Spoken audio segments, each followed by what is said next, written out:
कमरे में आने की, मैं तेरी जान ले लूंगी। कितना खाओगे? ज्यादा खा लेते तो तुम्हारे गन्ने का रस भी नहीं। चीज चाहिए था क्या? तो हेलो दोस्तों, आज अपन बात करने वाले हैं ठाकुराइन एपिसोड 1 से 3 तक। तो आप स्टार्टिंग में देखोगे कि जो ठाकुर साहब रहते हैं वह आराम से सो रहे होते हैं, लेकिन जो ठाकुराइन होती है वह बहुत तड़प रही होती है क्योंकि उसकी कोई प्यास नहीं बुझाता है, तो वह अकेले ही अपनी प्यास बुझाती है। तो यहाँ पे आपको ठाकुराइन का वो वाला सीन देखने को मिलेगा जो कि पूरा सोलो होने वाला है। और फिर आप देखोगे कि जब अगली सुबह होती है तो यह ठाकुर की बहन रहती है नम्रता, और यह उनके नौकर बिंदिया और महेश रहते हैं ठाकुर साहब के। और जो महेश है वह ठाकुर साहब का बहुत लॉयल और वफादार रहता है। तो जो नम्रता है इसकी बहन उसको बोलती है कि ठाकुर साहब अगर आप थूक भी दोगे तो जो महेश है वह चाट लेगा, यह इतना लॉयल और वफादार है। ऐसा उसे ताने मारती है और बोलती है कि ये कुछ ज़्यादा ही वफादारी से काम करता है, मुझे तो इस पे शक होता है। और इतने में जो ठाकुराइन वह सोच में पड़ जाती है कि आखिर नम्रता इसके पीछे भैंस के पीछे क्यों भिड़े रहती है, हर दिन उसे नीचे दिखाने की कोशिश करती है और ताने मारती रहती है। ऐसा ठाकुराइन सोचती रहती है मन में। लेकिन जो ठाकुर साहब रहते हैं वह बोलते कि नम्रता ऐसे नहीं बोलना चाहिए। और भाई साहब जो महेश है उसकी बीवी को यह बुरा लगता है और वह बाहर आ जाती है, और उसके पीछे पीछे महेश भी बाहर आता है और बोलता है कि क्या हुआ बिंदिया। तो बिंदिया बोलती है कि तुम यहाँ पे काम करना छोड़ क्यों नहीं देते, जो नम्रता मैडम है वह तुमको हर दिन नीचा दिखाने की कोशिश करती है। तो महेश बोलता है तुम्हें तो पता ही है ना, उसका पति मर गया है तो वह उसका मूड बेकार रहता है, इसलिए वह ऐसी बातें करती है। और फिर वह उसकी पत्नी को समझा देता है। और फिर आप देखोगे कि आपको देखने को मिलेगा जैसे ही यहाँ पे रात होती है, बिंदिया और उसका पति महेश जो वैद्य ने दवाई दी थी वो लाते हैं और दूध में मिला के पी लेता है। तो भाई साहब आपको यहाँ पे इनका ताबड़तोड़ पलंग सीन देखने को मिलेगा। और ठाकुराइन इनका पूरा सीन देखती है और ठाकुराइन को तो बहुत ज़्यादा मज़ा आता है क्योंकि जो महेश है वह बहुत तगड़ा उसको रगड़ देता है। और आप देखोगे कि अब ठाकुराइन से कंट्रोल नहीं होता है तो वह अपने कमरे में जाती है जहाँ ठाकुर साहब तो मस्त आराम से पसरे होते हैं। लेकिन ठाकुराइन से कंट्रोल नहीं होता है तो वह फिर से चालू हो जाती है अपनी उंगली करने, और इतने में ही ठाकुर साहब की नींद खुल जाती है। तो ठाकुर साहब बोलते हैं कि यह तुम क्या कर रही हो ठाकुराइन। तो ठाकुराइन बोलती है कि वही जो तुमको करना था अब मैं कर रही हूँ, तुमसे तो होता कुछ नहीं है। और गुस्से में आती है और सो जाती है, लेकिन ठाकुर साहब बेचारा उसे खुश नहीं कर पाता है।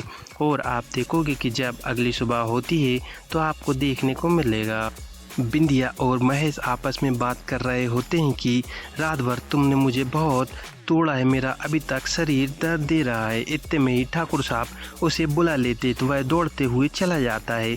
और भाई साहब महेश दौड़ते दौड़ते आता है, लेकिन वह सडनली जो नम्रता है उससे टकरा जाता है और नम्रता फिर उसे ताने मारती है कि अंधे हो क्या, तुम्हारी आंखें नहीं है जो तुम देख के नहीं चल सकते। तो महेश बोलता है कि मैडम मुझे माफ़ कर दो, गलती मेरी है, और पैर पकड़ने लगता है। लेकिन नम्रता बोलती है कि तुम नौकर की तरह रहा करो और देख के चला करो, और फिर उसे ताने कसती रहती है। तो इतने में ठाकुर साहब बोलते हैं कि चल कोई बात नहीं, होता है, बेचारा जल्दी में आया था इसलिए टकरा गया तुमसे। और इधर जब थोड़ी देर बाद सब चले जाते हैं तो ठाकुराइन बिंदिया से पूछती है कि आखिर तेरा पति क्या करता है और क्या खाता है जो तुझे रात भर सोने नहीं देता। मैंने तेरा रात वाला पूरा सीन देख लिया है कि कैसे तुझे खुश करता है। तो बिंदिया बताती है यह तो सब वैद्य जी का कमाल है जो कि उनकी दवाई खाता है और रात भर चलता रहता है। वह उसको इतना बताती है।